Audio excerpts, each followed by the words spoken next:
அனைவருக்கும் வணக்கம். மார்கழி மாதத்தில் 9 நாட்கள் வராகி அம்மனுக்கு பிரம்ம முகூர்த்த வழிபாடு செய்து பாருங்க. நடக்காத வேண்டுதல் கூட நடக்க வைப்பாள் வராகி அன்னை. அந்தளவுக்கு ரொம்ப சக்தி வாய்ந்த வழிபாடு தான் இந்த பிரம்ம முகூர்த்த வழிபாடு. 9 நாட்கள் நம்ம எப்படி செய்யணும், எப்படி வழிபாடு செய்யணும், எந்தெந்த நாளில் யார் வழிபாடு செய்யணும் அப்படிங்கிறத நம்ம பார்க்கலாம். இந்த 9 நாட்கள் பிரம்ம முகூர்த்த வழிபாடு நீங்கள் செய்யும்போது உங்களுக்கு நிச்சயமாக வேண்டுதல் நிறைவேறும். பிரம்ம முகூர்த்த வழிபாடு எப்படி வழிபாடு செய்யணும், எந்த நாளில் ஆரம்பிக்கணும் அப்படிங்கிறத பார்க்கலாம். பிரம்ம முகூர்த்த வழிபாடு பார்த்திங்கன்னா உங்களுக்கு எல்லாருக்குமே தெரியும், ரொம்ப சக்தி வாய்ந்த வழிபாடு. நான் 48 நாட்களும் கொடுத்துருந்தேன், 21 நாட்களும் கொடுத்துருந்தேன். நிறைய பேர் பார்த்தீங்கன்னா அதை விட கம்மியாக கேட்குறீங்க. அதை விட கம்மியானா 9 நாட்கள் 7 நாட்கள் இப்படி வழிபாடு செய்யலாம். 9 நாட்கள் போதும். முதல்ல நீங்கள் 9 நாட்கள் வழிபாடு செய்து பாருங்கள். உங்களுக்கு கிடைக்கிற பலனை வைத்து நீங்கள் அதுக்கடுத்து 21 நாட்களுக்கு கொண்டு போங்க. அதற்கப்புறம் 48 நாட்கள் நீங்கள் கொண்டு போங்க. நிச்சயமாக அந்த 9 நாட்களில் நீங்கள் வழிபாடு செஞ்சாலே உங்களுடைய வேண்டுதல் நிறைவேறும். உண்மையான பக்தியோடு நீங்கள் வேண்டுதல் வைத்து வழிபாடு செய்யணும்.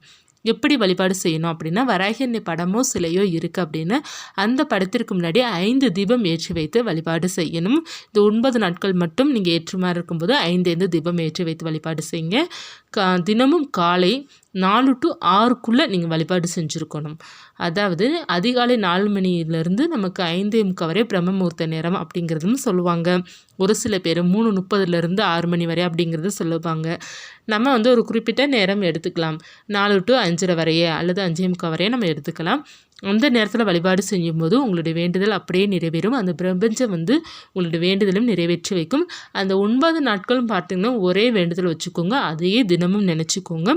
எப்படி வழிபாடணும் அப்படின்னா, வராகி படத்திற்கு முன்னாடி 5 தீபம் ஏற்றி வச்சுக்கோங்க. ஒரு தாம்பலத்தட்டில் ஏற்றி வச்சுக்கோங்க. அப்படி இல்லைன்னா வெற்றிலை அல்லது செம்பருத்தி இலைக்கு மேலே ஒரு 5 அகல் விளக்கு வைத்து ஏற்றி வச்சுக்கோங்க. இல்லை என்றால் நம்ம பஞ்சமி அன்று நம்ம பயன்படுத்துவோம் பார்த்திங்களா, பஞ்சமுக விளக்கு, 5 முகம் கொண்டு ஏற்றுகின்ற தீபத்தை வைத்து நீங்கள் அந்த விளக்கை வைத்து தீபம் ஏற்றி வைத்து வழிபாடு செய்யலாம். 5 முகம் நீங்கள் தீபம் ஏற்றணும் இந்த 9 நாட்களுமே. அல்லது ஒவ்வொரு அகல் விளக்கு 5 அகல் விளக்கு தீபம் ஏற்றி வச்சுக்கோங்க. நெய்வேத்தியம் நிச்சயமாக வைக்கணும். ஏதாவது ஒன்று வைங்க. ஒரு டம்ளர் பால் வைக்கலாம், அல்லது மஞ்சள் நீர் வைக்கலாம், அல்லது நீங்கள் பானகம் வைக்கலாம், கல்கண்டு, ட்ரை ஃப்ரூட்ஸு, ஏதாவது ஒன்று 9 நாட்களும் நீங்கள் தொடர்ந்து நெய்வேத்தியம் வைக்கணும். அர்ச்சனை பண்ணணும் விருப்பப்பட்டீங்கன்னா நீங்கள் அர்ச்சனை பண்ணலாம். அப்படி இல்லைன்னா வராகி அம்மனுடைய காயத்ரி மந்திரத்தை மட்டும் 9 முறை சொன்னால் போதும், அல்லது 108 முறை கூட நம்ம தாராளமாக சொல்லி வழிபாடு செய்யலாம். இல்லை சாம்பிராணிலாம் வீடு முழுக்க நீங்கள் மணக்க போட்டுக்கலாம். நீங்கள் கேட்கலாம், வீட்டில் தூங்கிட்டு இருப்பாங்களே நம்ம வழிபாடு செய்யலாமா அப்படின்னா தாராளமாக வழிபாடு செய்யலாம். காலை நேரம் வழிபாடு செய்கிறதுனால எந்த தவறும் கிடையாது. நம்ம மாலை நேரம் விளக்கேற்றோம் பார்த்திங்களா, 6 மணிக்கு மாலை நேரம் விளக்கேற்றும் போது தான் மற்றவர்கள் தூங்கிட்டு இருக்கும்போது நம்ம எழுப்பி விடணும். காலை நேரம் நம்ம எழுப்பணும் அப்படிங்கிறது அவசியம் இல்லை. அதுவும் கூட மாலை நேரத்தில் குழந்தைங்களுக்கு கணக்கு கிடையாது. அதாவது நம்மளுடைய ஏஜ் குரூப்பில் இருக்கிறவங்க, பெரியவங்க இருக்கிறவங்களுக்கு தான் கணக்கு. அதுமாதிரி வயது ஆனவர்களுக்கு 60 வயசுக்கு மேலே இருப்பவர்களுக்கும் கணக்கு கிடையாது. குழந்தைங்களுக்கு 10 வயசுக்குள்ளே இருக்கிறவங்களுக்கும் கணக்கு கிடையாது. குழந்தைங்கள தயவுசெய்து எழுப்பாதீங்க. நீங்கள் பூஜை பண்ணுறீங்க, இப்போ மாலை நேரம் கூட நிறைய பேர் பூஜை பண்ணும்போது குழந்தைங்க தூங்கிடுவாங்க. அதாவது நம்ம 5 வயசு குழந்தைய இருக்கும்போது நம்ம சாப்பிட்டுட்டு மதியம் லஞ்ச் டைம் முடிச்சுட்டு 3 மணிக்கு 4 மணிக்கு தூங்க வைப்போம். அந்நேரம் குழந்தைங்க 6 மணி வரை தூங்குகிற குழந்தைங்கலாம் நிறையா இருக்காங்க. அந்த நேரம் கூட அவங்கள எழுப்பணும் அப்படிங்கிறது கிடையாது. குழந்தைங்களும் தெய்வமும் ஒன்று. குழந்தைங்களும் வயதானவர்களும் தாராளமாக தூங்கிக் கொள்ளலாம். காலையில் அதிகாலையில் நம்ம பூஜை பண்ணும்போது வீட்டில் இருக்கிற பெரியவங்க எல்லாருமே தூங்கிக் கொள்ளலாம். இப்போ யார் பூஜை பண்ணுறோமோ அவங்க மட்டும் பூஜை பண்ணிவிட்டு மற்ற எல்லாரும், இப்போ நீங்கள் பூஜை பண்ணுறீங்க அப்படின்னா உங்களுடைய ஹஸ்பண்ட் தூங்குறாங்க அப்படின்னா அவங்கள நீங்கள் எழுப்பி விடணும் அவசியம் இல்லை. அவங்க தாராளமாக தூங்கிக் கொள்ளலாம். ஏன்னா அவங்க போயிட்டு தூங்கினா தான் போயிட்டு வேலை பார்க்க முடியும். ஸோ யாரையுமே நீங்கள் டிஸ்டர்ப் பண்ண வேண்டாம். நிறைய பேருக்கு டவுட்டு என்ன இருக்கும் அப்படின்னா, பூஜை அறையை பார்த்தீங்க அப்படின்னா தனியாக இல்லாதவங்களுக்கு தான் அந்த பிரச்சனை இருக்கும். நீங்கள் தாராளமாக விளக்கேற்றி வைத்து வழிபாடு செய்யலாம். நம்ம பூஜை அறை நிறைய பேத்துக்கு ஒரே ஒரு ரூம் தான் இருக்குது. நாங்கள் எப்படி சுவாமி கும்பிட்றது அப்படின்னு ஒரு ஓரமாக நம்ம தூங்கிக் கொள்ளலாம். நம்ம சுவாமி படங்களுக்கு நேராக மட்டும்தான் நம்ம தூங்கக்கூடாது. ஒரு ரூம் இருந்தாலும் போதும். நம்ம தாராளமாக ஒரு ஓரமாக தான் வழிபாடு செய்ய போகிறோம். வழிபாடு செய்து கொள்ளலாம். நிறைய பேருக்கு இந்த பூஜை ரூம் தான் பிரச்சனையாக இருக்கும். இந்த 9 நாட்கள் வழிபாடு நீங்கள் செய்து பாருங்கள். நன்றாக இருக்கும். உங்களுக்கு ரொம்ப பவர்ஃபுல்லாக இருக்கும். எப்படி வழிபாடு செய்யணும் அப்படிங்கிறது பார்த்தாச்சு. இந்த வழிபாடு செய்த பிறகு நீங்கள் என்ன பண்ணணும் அப்படின்னா, ஒரு 10 நிமிடம் பூஜையிலே உட்கார்ந்து உங்களுடைய வேண்டுதலை எழுதுங்க. இப்போ பணம் வேண்டும் அப்படின்னா பணம் வேண்டும் எழுதிக்கோங்க. குழந்தை பாக்கியம் வேண்டும் அப்படின்னா குழந்தை பாக்கியம் வேண்டுங்கிறத எழுதிக்கோங்க. 9 முறை எழுதணும். அதற்கப்புறம் வந்து திருமணம் நடக்கணும் அப்படின்னா திருமணம் நடக்க வேண்டும் அப்படிங்கிறத எழுதிக்கோங்க. உங்களுடைய வேண்டுதலை ஒரு பாசிட்டிவாக எழுதிக்கோங்க. உங்களுக்கு என்ன வேண்டுதல் இருக்கோ அதை நீங்கள் 9 முறை ஒரு பேப்பர்லேயோ அல்லது நோட்லேயோ தினமும் எழுதிட்டு வாங்க. 9 முறை 9 முறை எழுதிட்டு இப்போ ஒரு 2 நிமிடம் நீங்கள் கண்களை மூடி அது நடக்கிறது போல் ஃபீல் பண்ணிக்கோங்க. அது எப்படி அப்படின்னா, இப்போ குழந்தை பாக்கியம் வேண்டும் அப்படி இருப்பவங்க உங்கள் கையில் குழந்தை இருக்குது அப்படிங்கிறது போல் நினச்சிக்கோங்க. இப்போ பணம் வேண்டும்னு நினைக்கிறவங்க வந்து கையில் பணம் நிறையா வச்சுருக்கிற மாதிரி ஒரு 2 நிமிஷம் கற்பனையாக நினச்சிக்கோங்க. தினமும் 10 to 20 நிமிடத்துக்குள்ளே நம்ம பூஜை அறையில் அமர்ந்துட்டு நம்மளுடைய வேண்டுதலை நினச்சிட்டு அதை நடக்கிற போல் நினச்சி கடவுள் நம்ம கூட துணையாக இருக்கிறாங்க, அவங்க நமக்கு நடத்தி வைப்பாங்க அப்படிங்கிறது உண்மையான பக்தியோடு நம்ம மனம் முருகி வேண்டுட்டே வந்தோம் அப்படின்னா நிச்சயமாக நமக்கு மிராக்கள் நடக்கும், வேண்டுதல் நடக்கும்.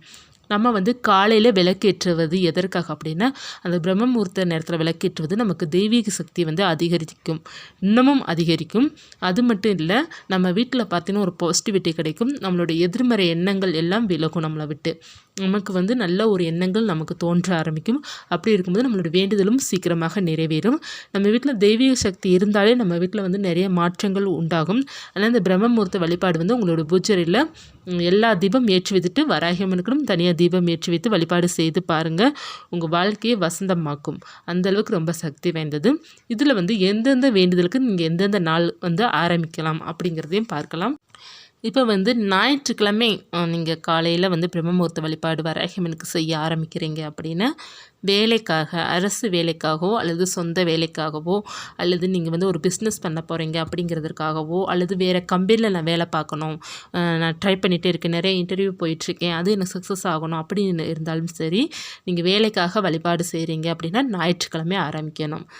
திங்கட்கிழமை பார்த்தீங்க அப்படின்னா நமக்கு வந்து கணவன் மனைவி ஒற்றுமைக்காக மற்றும் நமக்கு மனக்கவலைகள் தீர்வதற்காக எப்போ பார்த்தாலும் மனசு வந்து ஒரு ஸ்ட்ரெஸ்ஸாகவே இருக்குது, குழப்பமாகவே இருக்குது, என்ன தான் செய்யவோ அப்படிங்கிற மனசு வந்து ஒரு சில மனநிலை இருக்கும். அந்த மாதிரி இருப்பவர்கள் எல்லாருமே திங்கட்கிழமை ஆரம்பிக்கணும். கணவன் மனைவி ஒற்றுமைக்காகவும் திங்கட்கிழமை தான் ஆரம்பிக்கணும். ஏன்னா அந்த நாள் பார்த்திங்கன்னா நம்ம திங்கட்கிழமை ஆரம்பிக்கும் போது நமக்கு கணவன் மனைவி ஒற்றுமையை அதிகரிக்கும். கணவன் மனைவி சண்டைகள் தீர்வதற்காக இந்த நாளை நீங்கள் பயன்படுத்தி கொள்ளலாம். திங்கட்கிழமைலேருந்து ஆரம்பிக்கலாம். செவ்வாய்க்கிழமை பார்த்திங்கன்னா சொந்த வீடு வாங்கணும், வீடு கட்டி முடிக்கணும், ஒரே பிரச்சனையாக இருக்குது. சொந்த வீடு வாங்கணும் நாங்கள் பேச்சை ஆரம்பிக்கும் போதெல்லாம் பிரச்சனையில் போய் முடியுது. ஒரு இடம் வாங்கினா அதிலே பிரச்சனை போய் முடியுது. அப்படி இருப்பவர்கள் எல்லாம் வாகனம் வாங்கணும் அப்படி இருப்பவர்கள் எல்லாருமே பார்த்திங்க அப்படின்னா செவ்வாய்க்கிழமை வழிபாடு செய்யணும். செவ்வாய்க்கிழமை காலையில் பிரம்ம முகூர்த்த பூஜை ஸ்டார்ட் பண்ணிடணும் வராகியம்மனுக்குன்ட்டு. நீங்கள் வந்து 9 முறை எழுதிடணும். எனக்கு வந்து சொந்த வீடு அமைய வேண்டும் அப்படிங்கிறத எழுதிக்கோங்க. உங்களுக்கு என்ன வேண்டுமோ அதை எழுதிட்டு நீங்கள் வந்து ஸ்டார்ட் பண்ணிடணும். 5 அகல் விளக்கு ஏற்றணும். ஏற்றி நீங்கள் ஆரம்பித்து வழிபாடு செய்து பாருங்கள். நிச்சயமாக உங்களுடைய வேண்டுதல் வந்து நிறைவேறும். அதற்கப்புறம் புதன்கிழமை வந்து குழந்தைகள் கல்விக்காக வழிபாடு செய்யும்போது குழந்தைகள் சிறப்பாக படிப்பாங்க. குழந்தைங்கள் ஆரோக்கியமாக இருப்பதற்காக வழிபாடு செய்யணும். புதன்கிழமை பொன்னும் பொருளும் சேர்ப்பதற்கான ஒரு அற்புதமான நாள் தான் புதன்கிழமை. அந்த நாளன்று நமக்கு வீட்டுக்கு லக்ஷ்மி கடாட்சமும் கிடைக்கணும், நல்ல ஒரு பண வரவு வேண்டும். அதற்காக புதன்கிழமை காலையில் நீங்கள் ஆரம்பிச்சிடலாம் பிரம்ம முகூர்த்த வழிபாடு. வியாழக்கிழமை காலையில் வந்து யாரெல்லாம் ஆரம்பிக்கலாம் அப்படின்னா குழந்தை பாக்கியத்திற்காக நீங்கள் ஆரம்பிக்கலாம். மற்றும் தொழில் வந்து புதிதாக நாங்கள் ஆரம்பிக்க போகிறோம் அப்படி இருப்பவர்களும் வியாழக்கிழமை ஆரம்பிக்கலாம். நமக்கு வந்து நல்ல ஒரு தன வரவு வேண்டும் அப்படிங்கிறதுக்காகவும் நம்ம வந்து வியாழக்கிழமை ஆரம்பிக்கலாம். வெள்ளிக்கிழமை வந்து பார்த்திங்க அப்படின்னா திருமணம் கைகூட வேண்டும். அதற்கப்புறம் நமக்கு பணவரவு அதிகரிப்பதற்காக, பொன் பொருள் சேர்வதற்காக, நல்லா ஒரு சுகபோக வாழ்வு அமைவதற்காக, வசதியாக வாழ்வு வாழ்வதற்காக இந்த வெள்ளிக்கிழமையை பயன்படுத்தி கொள்ளலாம். லக்ஷ்மி கடாட்சம் நமக்கு பரிபூர்ணமாக கிடைக்கும். சனிக்கிழமை வந்து கிரக தோஷங்கள் விலக, இந்த செய்வினை ஏவல் அப்படிங்கிற ஒரு பயத்தில் இருப்போம் பார்த்திங்களா, அவங்க எல்லாருமே இந்த நாள் ஆரம்பிக்கலாம். காத்து கருப்பு இந்த மாதிரி பயம் இருப்பவர்கள் எல்லாம் தீராத பயமும் தீரும். கடன் தொல்லை அதிகமாக இருக்குது அப்படின்னா கூட நீங்கள் சனிக்கிழமை ஆரம்பிக்கலாம், செவ்வாய்க்கிழமையும் ஆரம்பிக்கலாம். ஏன்னா அதீதமான கடன் பிரச்சனை இருப்பவர்கள் வந்து சனிக்கிழமை ஆரம்பிப்பது உங்களுடைய கடன் பிரச்சனை வந்து குறையும். நம்பிக்கையுடன் வழிபாடு செய்யுங்க. ஒவ்வொரு நாளும் வழிபாடும் நமக்கு ரொம்ப சிறப்புக்குரியது. அந்த நாளுக்கு ஏற்ற நம்ம வழிபாடு செய்யும்போது கூடுதல் சிறப்பு இருக்கும். அதனால் உங்களுக்கு என்ன தேவையோ அதற்கேற்ற நாள் வழிபாடு செய்து கொள்ளலாம். மற்றும் உங்களுக்கு வந்து இன்னொன்று டவுட் வரும், இந்த நாள் தான் நாங்கள் வழிபாடு செஞ்சே ஆகணுமான்னா அப்படி சொல்ல வரல. நான் சொல்ல வர்றது வந்து இந்த நாளில் நீங்கள் ஸ்டார்ட் பண்ணுவது உங்களுக்கு கூடுதல் சிறப்பு தான். பட் நீங்கள் இப்போ வந்து வழிபடணும் ஆசைப்பட்றீங்க, இப்போ இன்றைக்கி இந்த பதிவு பார்க்குறீங்க அப்படின்னா நாளைக்கே வந்து வழிபாடு செய்யணும் அப்படிங்கிற ஆசைப்பட்றீங்க அப்படின்னா தாராளமாக வழிபாடு செய்து கொள்ளலாம். இந்தந்த நாளுங்கிறது சிறப்பு அப்படிங்கிறத நான் சொல்லியிருக்கிறேன். அதனால் நீங்கள் எந்த நாள் வேணாலும் ஸ்டார்ட் பண்ணி எந்த நாள் வேணாலும் நீங்கள் வழிபாடு செய்யலாம். இந்த மார்கழி மாதத்தை வந்து இந்த நாளை வந்து பயன்படுத்திக்கோங்க. அந்த பிரம்ம முகூர்த்த வழிபாடு ரொம்ப இல்லை, 9 நாட்கள் மட்டும்தான். இந்த 9 நாட்கள் பார்த்திங்க அப்படின்னா ரொம்ப ரொம்ப ரொம்ப ரொம்ப விசேஷமான நாள். உங்களுடைய வேண்டுதல் எல்லாமே நிறைவேறும். மற்றும் நீங்கள் நினைக்கலாம், இந்த 9 நாட்களுக்குள்ளே நாங்கள் நான்வெஜ் சாப்பிட்ற பழக்கம் இருக்குது, நாங்கள் சாப்பிடலாமான்னு தாராளமாக சாப்பிட்டு கொள்ளலாம். ஏன்னா பிரம்ம முகூர்த்தி என்பது அதிகாலையில் பண்ணுவ பூஜை தான். அதனால் நீங்கள் காலை நேரம் மதிய நேரமாக தான் நான்வெஜ் எடுக்க போகிறீங்க. எடுத்து முடிச்சுட்டு மறுநாள் காலையில் எழுந்திரிச்சு சீக்கிரமாக வந்து தலைக்கு குளிச்சிடணும். ஏன்னா நீங்கள் பிரம்ம முகூர்த்த பூஜையை வந்து வராகி அம்மனுக்கு பண்ணும்போது நான்வெஜ் சாப்பிட்டீங்க அப்படின்னா நிச்சயமாக வந்து தலைக்கு குளிச்சுட்டு வீடு தொடச்சிட்டு நீங்கள் வந்து மறுநாள் விளக்கேற்றி வைத்து வழிபாடு செய்து கொள்ளலாம். முடிந்தவங்க வந்து மதிய நேரமே பார்த்திங்கன்னா நான்வெஜ்ஜை வந்து கொஞ்சம் கம்மியாக எடுத்து சாப்பிட்டு முடிச்சிடுங்க. மாலை நேரம் வீடெல்லாம் தொடச்சி விட்டுட்டு நீங்கள் கிச்சன் எல்லாம் தொடச்சி வச்சுக்கோங்க. காலையில் எழுந்திரிச்சோன்னே நீங்கள் குளிச்சுட்டு அப்படியே நீங்கள் வந்து விளக்கேற்றி வைத்து வழிபாடு செய்கிறதுக்கு உங்களுக்கு கொஞ்சம் ஈஸியாக இருக்கும். இப்போ வந்து உங்களுக்கு பூஜை பண்ணிகிட்ருக்கும்போது டேட் வந்துருச்சு அப்படின்னா நீங்கள் ஒரு 5 நாள் ஸ்கிப் பண்ணுற மாதிரியாக இருக்கும். அதனால் நீங்கள் வந்து அந்த டேட்டு முடிஞ்ச பிறகு நீங்கள் ஸ்டார்ட் பண்ணிக்கலாம். இல்லை இன்னும் எனக்கு டேட் வர்றதுக்கு 10 நாள் 15 நாள் இருக்குது அப்படின்னா நீங்கள் தாராளமாக ஆரம்பித்து கொள்ளலாம். திடீர்னு வந்துருச்சு அப்படிங்கன்னா ஒன்றும் தவறு கிடையாது. 5 நாட்கள் முடிந்த பிறகு நீங்கள் அப்படியே கண்டினியூ பண்ணிக்கலாம். நம்பிக்கையோட உண்மையான பக்தியோட நீங்கள் வழிபாடு செஞ்சாலே போதும். வராகி அன்னை அருள் உங்களுக்கு எப்போதுமே இருக்கும். படமும் சிலை இல்லாதவர்கள் விளக்கு மட்டும் வைத்து வழிபாடு செய்து பாருங்கள். வராகி அன்னை அருள் பரிபூர்ணமாக கிடைக்கும். உங்களுடைய வேண்டுதலும் நிறைவேறும். நம்பிக்கையுடன் வழிபாடு செய்யுங்க. இந்த பதிவு உங்களுக்கு உபயோகமாக இருந்துச்சுன்னா லைக் பண்ணுங்கள். வராகி பற்றிய தகவல் தெரிந்துக்கணும் அப்படின்னா சேனல் சப்ஸ்கிரைப் பண்ணி வச்சுக்கோங்க.